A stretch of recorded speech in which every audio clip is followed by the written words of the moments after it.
Perkenalkan, kami dari kelompok 2 kelas Politik Energi dan Sumber Daya Alam Universitas Bakri akan membahas tentang perspektif dalam keamanan energi yang fokusnya adalah ketahanan energi di Jepang. Sangat menarik bukan untuk dibahas? Yuk mari kita simak dengan seksama. Jepang merupakan salah satu negara maju di dunia dan dikenal karena sektor industrinya yang sangat berkembang pesat. Oleh karena itu, Jepang membutuhkan pasokan energi yang besar dari luar negeri.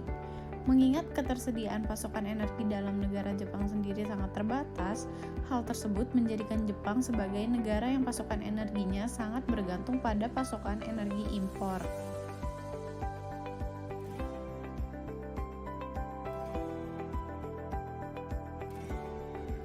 Sumber energi utama yang dikonsumsi Jepang adalah minyak bumi sebesar 40%, yang pasokannya sebagian besar dari negara-negara Timur Tengah. Sumber energi terbesar kedua adalah batu bara sebesar 26%, yang sangat bergantung pasokannya dari Australia dan Kanada yang memiliki politik negara stabil. Sumber energi lainnya seperti gas alam Jepang sebesar 21% berasal dari berbagai negara yang sebagian besar berasal dari negara kawasan Asia Tenggara dan Australia.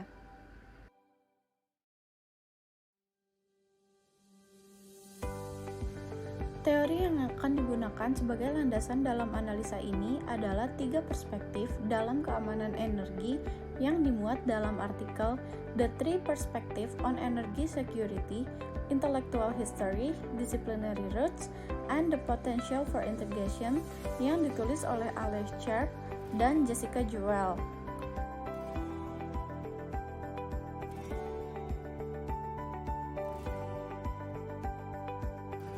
Perspektif kedaulatan, sovereignty, berfokus pada ancaman yang ditimbulkan dari faktor-faktor eksternal. Contohnya adalah dari kekuatan musuh atau negara lain, teroris, eksportir perusahaan energi asing, atau agen pasar yang terlalu kuat.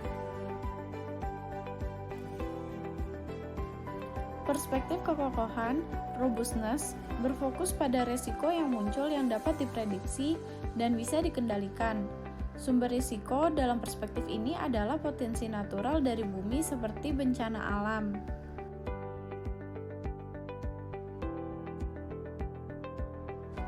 Perspektif ketahanan, resilience, berfokus pada faktor-faktor internal maupun eksternal yang tidak dapat diduga sebelumnya. Perspektif ini melihat masa depan yang tidak terduga dan tidak terkendali karena beberapa faktor, yakni non-linearitas sistem energi, teknologi, masyarakat, dan pasar. Dari faktor-faktor ini bisa menjadi ancaman yang tak terduga.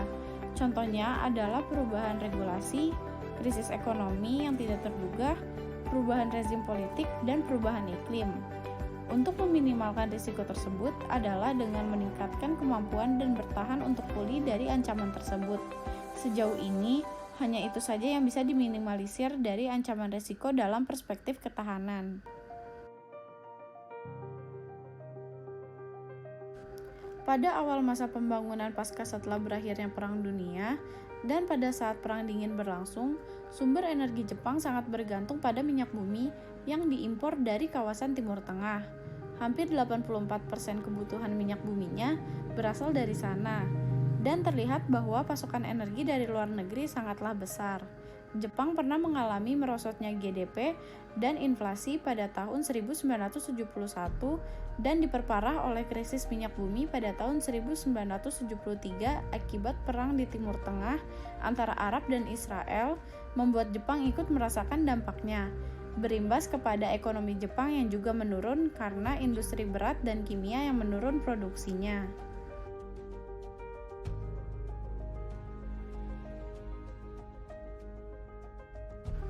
Jepang membuat kebijakan diversifikasi, baik diversifikasi jenis energi dengan terus mengembangkan energi-energi alternatif, ataupun diversifikasi sumber pemasok energi secara geografis.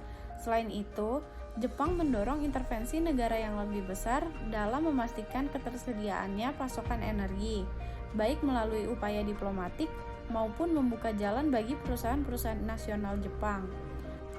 Kebijakan diversifikasi ini sangat baik dilakukan Karena dari masalah sebelumnya di mana Jepang sangat bergantung sekali kepada minyak, Jepang dapat mengurangi ketergantungannya terhadap minyak. Apalagi sumber minyak ini berasal dari negara Timur Tengah yang sedang berkonflik. Sumber daya dan energi yang didiversifikasi Jepang adalah dari minyak bumi, ke gas alam, batu bara, dan tenaga nuklir.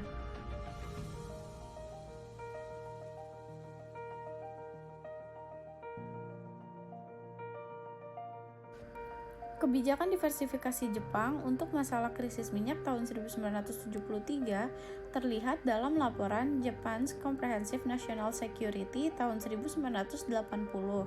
Dan hasil kebijakan-kebijakan ini adalah dari upaya diversifikasi pemasok energi yang belum cukup berhasil. Awalnya, Jepang mampu untuk mengurangi ketergantungannya terhadap Timur Tengah dan bergantung pada minyak di Asia Pasifik dan Afrika.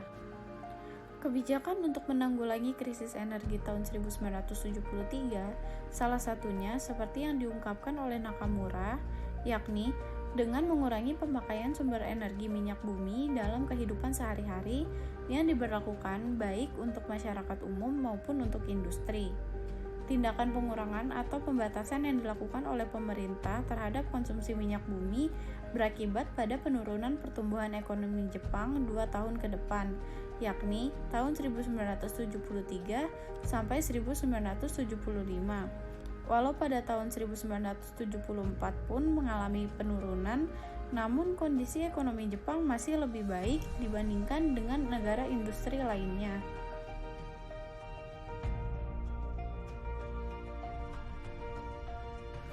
Kebijakan diversifikasi lainnya adalah mendorong penggunaan tenaga nuklir. Pada tahun 2004, Jepang memiliki 53 reaktor tenaga nuklir. Tenaga nuklir memang sangat potensial dan sangat menjanjikan, karena Jepang bisa memproduksinya sendiri, biayanya murah dibandingkan dengan harga minyak, dan juga ramah lingkungan. Namun, masalah dari tenaga nuklir adalah potensi bahaya dari plutonium dan keselamatan dalam memakai tenaga nuklir. Ada beberapa kasus kecelakaan nuklir yang telah terjadi. Selain ancaman tersebut, jika Jepang menambah kapasitas nuklirnya akan memicu perlombaan tenaga nuklir dengan negara tetangganya, negara Asia Timur dan Pasifik. Sebagai hasilnya, energi Jepang yang juga menggunakan nuklir pada tahun 2010 naik 19,9%. Nah, jadi begitu guys. Jadi lebih tahu kan? Semoga bermanfaat ya. Thank you for watching.